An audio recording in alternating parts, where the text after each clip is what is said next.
is a conferenceable bill and can be put in a conference committee report. And do you know if the details are it increases the percentage? I believe so. I can get you the specific details. I'll send you a follow-up email on that. Thank you.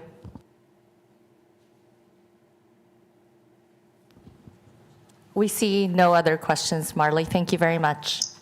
Thank you. Have a great weekend. You too.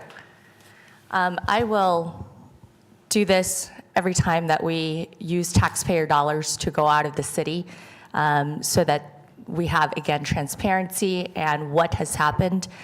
This entire council went to Washington, D.C.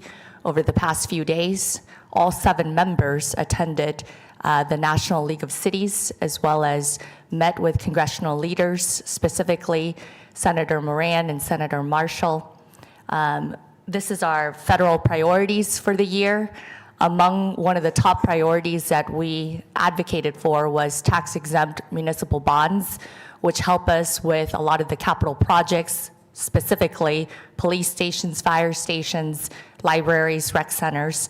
It is very important for the city, but it's not just the city of Wichita. It actually is a topic that the National League of Cities also was advocating for.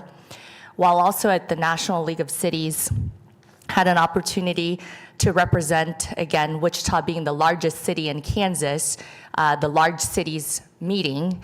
And during that meeting, we had multiple conversations about the grants that come down from the federal government down to municipalities. And so I asked City Manager Layton to send me, but I'd like him to send it out to all the council members, all the grants that the city receives from the federal government and how those would affect the different departments. As you know, a large portion of public transit is funded by federal dollars. And so that was something that was part of that spreadsheet that was eye-opening in terms of knowing where all the federal dollars are coming from by category or by department. So I think all council members would appreciate seeing that too. In addition, while I was there, I also serve as co-chair of the National League of Cities Advanced Air Mobility and Drone Integration Forum, specifically about aviation. As we all know, this is the air capital of the world. We need to continue to advocate for our city, the jobs that we currently have, but also the future jobs that we could have regarding drones and air mobility. So we had a good conference, had the also opportunity to meet with Mayor of DC, and we had the opportunity to talk to her about the connection that we now have since the tragedy of American Airlines 5342. We gifted her a small keeper of the planes to remind her of, again, our gratitude to her, but more specifically, her first responders in the wake of the tragedy. And so again, I'm grateful that we as a council went to DC to advocate for this city. And I'll be doing again this every time that there are taxpayer dollars funding our travel. Would any council members like to add anything?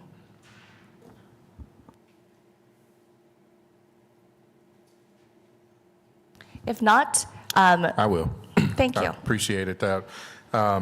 In addition to the number of courses that they have for the National League of Cities, I know I had a lot of conversations with other electeds around affordable housing affordability, what their communities are doing and trying to get some ideas around that, and also quality of life in those areas. That's something that we tend to keep front of mind when we have our conversations. So I asked a few of my elected colleagues around the country to send some policy ideas to see what we can do here in Wichita.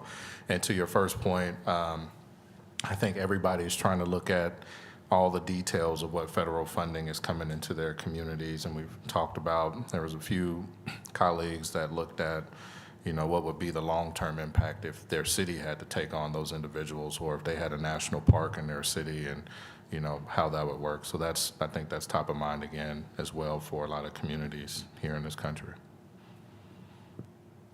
I will just add that Vice President J.D. Vance was one of the keynote speakers, and his topic was about housing and that it is a bipartisan issue.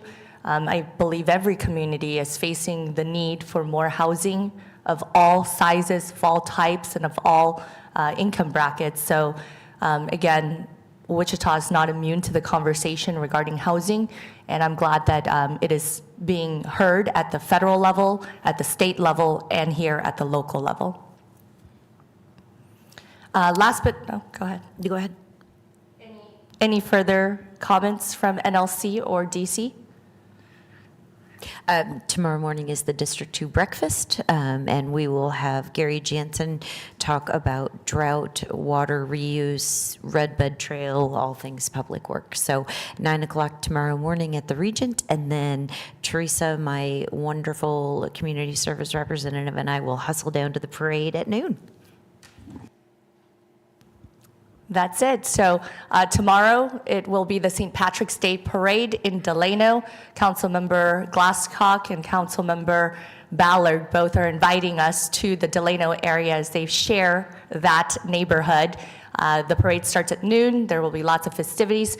And last but not least, on 3/16 Day, March 16th, Sunday, I will host my first State of the City address at 5 o'clock at the former Central Library. It is free and open to the public, and doors open at 4:30 for the State of the City address. Again, I want to invite the community, but if you cannot attend in person, it will be broadcast live on the city's social media pages as well as the city's YouTube page. And happy Pi Day. 3-1-4. Thank you very much. Have a wonderful weekend.